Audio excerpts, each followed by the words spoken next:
সাজ্জাদ আলী চৌধুরী, এই যে প্রসঙ্গক্রমে চলে আসলো যে জামায়াতে ইসলামী ৭১-এ তাদের ভূমিকার জন্যেই সংবিধানকে সংশোধন করতে চায় না, তারা সংস্কার করতে চায়। সংশোধন এবং সংস্কার দুটোই তো পরিবর্তন।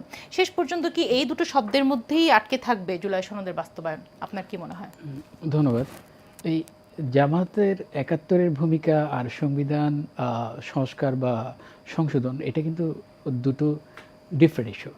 এখন সংবিধানের পরিবর্তন, সেটা সংস্কার আকারে হোক বা সংশোধন আকারে হোক, সেটা খুবই জরুরি। যেমন ধরেন, আপনি আজকে যেহেতু ১৫তম সংশোধনের কথা বলছেন, যেমন ৭২-এর সংবিধানে আপনি আমাদের বাংলাদেশে অনেকগুলো জাতি উপজাতি থাকে।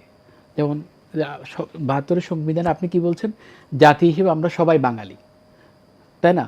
আপনি বা আমাদের তো অন্যান্য জাতিরাও আছে, তাই না? এখন আপনি করলেন কি, সবাইকে একটা ক্যাটাগরিতে করে একটা ক্যাটাগরাইজ করে ফেললেন।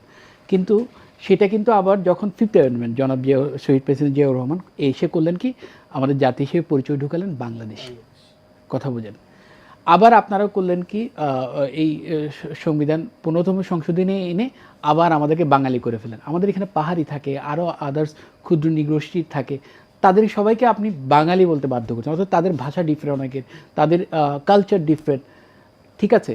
তো এখন এরপর আপনি জুলাই সনদ জামাত ইসলামী যেটা বলছেন, এই পরিবর্তন আনতে যাচ্ছেন, সেখানে জামাতই তো বলছে, ইভেন দো হয়তো বিএনপিও অ্যাগ্রি করেছে, কি বলছে?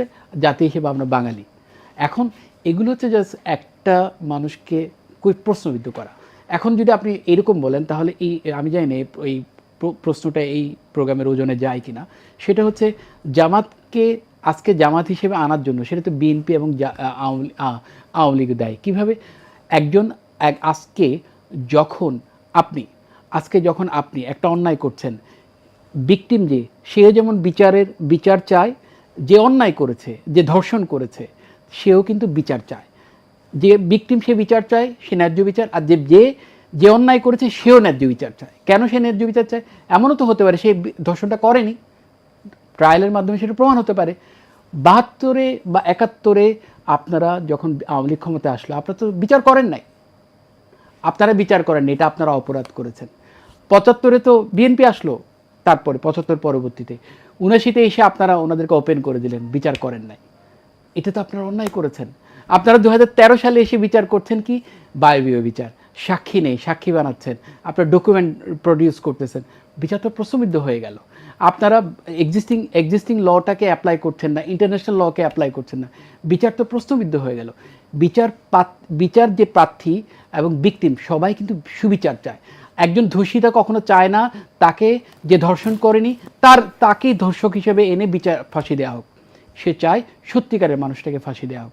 এখন ইস্যুটা হচ্ছে এইটা, যে বাংলাদেশ ৫৪ বছর বা ৫৫ বছর পেরিয়ে গেছে, সবাই সামনের দিকে যেতে চায়। সামনের দিকে যেতে হলে বাংলাদেশের এই পরিবর্তনগুলোকে পজিটিভলি অ্যাড্রেস করতে হবে। কে কত পজিটিভলি অ্যাড্রেস করতে, আমরা একেবারে শেষ পর্যায়ে। জি, ধন্যবাদ আপনাদেরকে স্টুডিওতে সময় দেওয়ার জন্য। ধন্যবাদ দর্শক, সঙ্গে থাকুন।